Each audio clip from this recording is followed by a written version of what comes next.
Assalamualaikum warahmatullahi wabarakatuh. Jumpa lagi bersama Bu Umi dalam pembelajaran tema 8 peristiwa alam. Dan kali ini kita akan belajar di subtema 4 yaitu bencana alam. Bagaimana? Sudah siap mengikuti pembelajaran hari ini? Oke. Terima kasih anak-anak yang sudah bergabung dan selamat belajar, mudah-mudahan pembelajaran hari ini kita mendapatkan ilmu yang barokah. Anak-anak, kali ini kita akan belajar tentang bencana alam.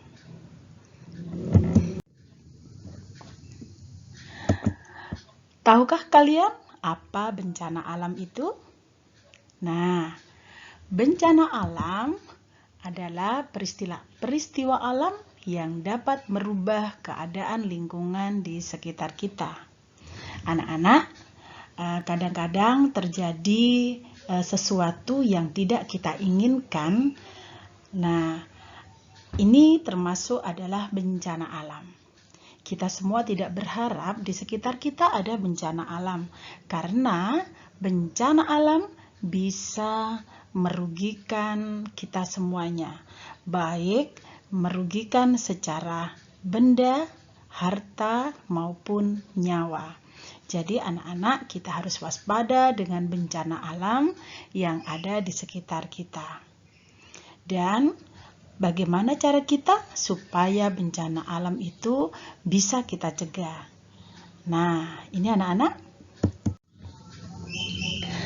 Bencana alam itu ada dua faktor. Ada bencana alam yang disebabkan oleh alam dan ada bencana alam yang disebabkan oleh manusia. Bencana alam yang disebabkan oleh alam, ini contohnya ada gunung meletus, ada gempa bumi, ada juga yaitu tsunami. Nah, ada juga loh yang namanya angin topan, dan biasanya di Indonesia itu dikenal dengan angin puting beliung. Jadi anak-anak, ini adalah bencana alam yang disebabkan oleh alam. Nah, ini kita harus waspada agar kita bisa menanggulangi jika kita harus hati-hati jika ada bencana alam itu datang. Ada juga bencana alam yang disebabkan oleh manusia yang sudah dijelaskan oleh Bu Umi tadi. Bencana alam yang disebabkan oleh manusia ini karena faktor dari perbuatan manusia. Oleh sebab itu anak-anak, kita harus menjaga alam kita supaya alam kita itu tidak tidak rusak. Bencana alam yang disebabkan oleh manusia ini seperti banjir. Apa penyebab banjir? Banjir disebabkan karena orang-orang di sekitar kita itu kurang peduli dengan lingkungan dengan membuang sampah sembarangan. Nah, anak-anak, buang sampah yang baik adalah di mana? Oh iya, betul. Kita membuang sampah di tempat sampah. Jangan di sungai, jangan di selokan. Nah, itu bisa menyumbat jalannya air yang mengalir. Dan itulah ketika hujan lebat, maka terjadilah bencana yaitu banjir. Nah, banjir adalah bencana yang disebabkan oleh faktor manusia. Ada juga yaitu tanah longsor. Tanah longsor ini adalah bencana yang disebabkan oleh manusia. Kenapa? Karena orang-orang yang tidak bertanggung jawab selalu menebang pohon di hutan, sehingga tanah longsor, tanah yang ada di ketinggian itu bisa jatuh ke bawah, sehingga bisa merusak rumah-rumah warga desa yang ada di bawahnya. Nah, ada juga yaitu bencana yang disebabkan oleh manusia adalah kebakaran, baik kebakaran yang ada di rumah maupun kebakaran yang ada di hutan.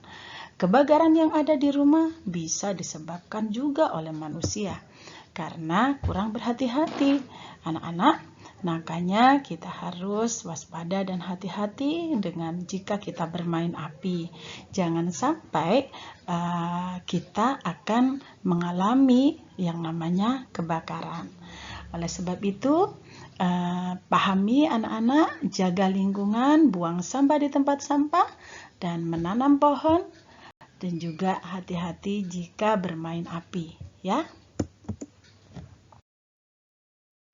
Nah, perhatikan bacaan percakapan antara Siti dan teman-teman. Nah, di sini ada Siti dan teman-teman sedang berdialog tentang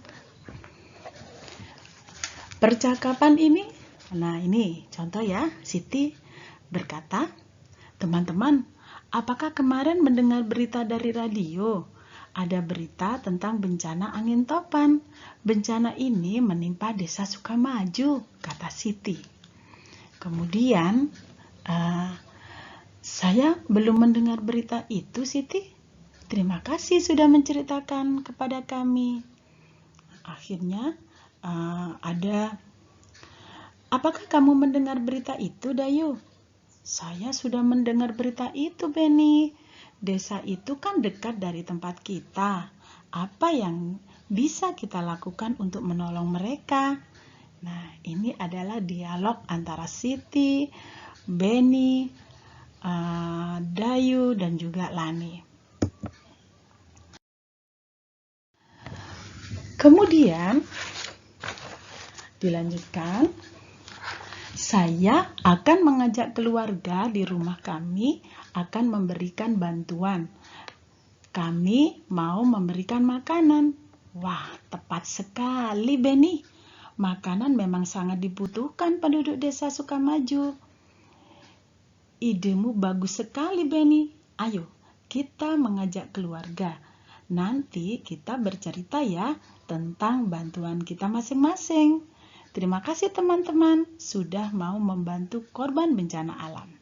Nah, ingat ya anak-anak, bencana alam bisa terjadi kapan saja. Bencana alam juga bisa menimpa siapa saja. Mari menolong orang yang terkena bencana, karena menolong orang yang kesusahan adalah perbuatan yang terpuji dan perbuatan yang dicintai oleh Allah.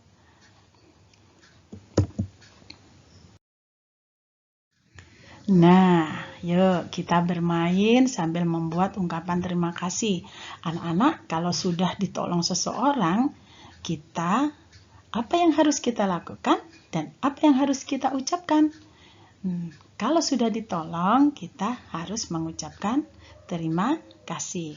Nah, seperti Beni, Edo, dan Lani, ini juga sedang memberikan contoh bagaimana cara kita mengucapkan terima kasih sesudah ditolong. Ayo, coba buat ungkapan terima kasih Edo. Jatuh dari sepeda. Kakinya terluka. Jika saya membantu Edo mengobati luka, maka saya akan berkata, "Terima kasih Dayu, sudah membantu mengobati luka di kakiku." Nah, itu adalah ucapan terima kasih yang dilakukan Edo, yang diucapkan oleh Edo. Oke, bagaimana anak-anak bisa membuat ucapan terima kasih? Nah, kalau anak-anak mau belajar untuk membuat ungkapan terima kasih, anak-anak bisa melihat pelajaran di halaman 162. Nah, setelah kita belajar membuat kalimat ucapan terima kasih, sekarang kita belajar membuat kreasi dari tanah liat. Nah, yang pernah kita lakukan membuat kreasi dari tanah liat. Nah,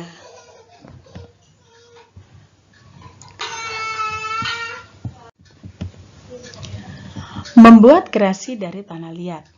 Yang pertama, siapkan koran sebagai alas, letakkan plastik, papan kayu di atas koran.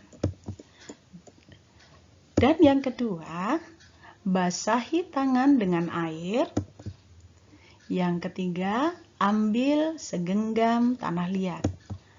Yang keempat, tekan-tekan dan remas tanah liat sampai lembut. Yang kelima, buat bentuk yang kamu inginkan. Dan yang keenam, setelah membuat bentuk, anak-anak, kreasi itu bisa kamu jemur hingga mengeras. Itulah adalah proses membuat kreativitas dari tanah liat.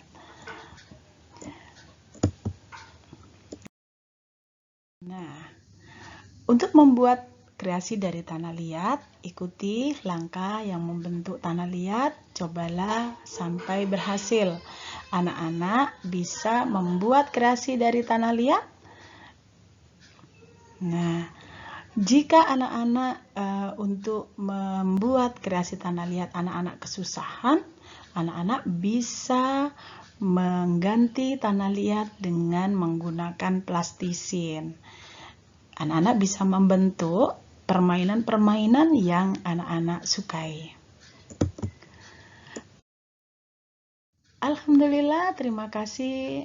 Pembelajaran hari ini sudah selesai. Selamat belajar dan berkarya. Semoga hari ini kita mendapatkan pembelajaran yang barokah. Bagaimana? Terima kasih anak-anak sudah bergabung bersama Bu Umi. Assalamualaikum warahmatullahi wabarakatuh.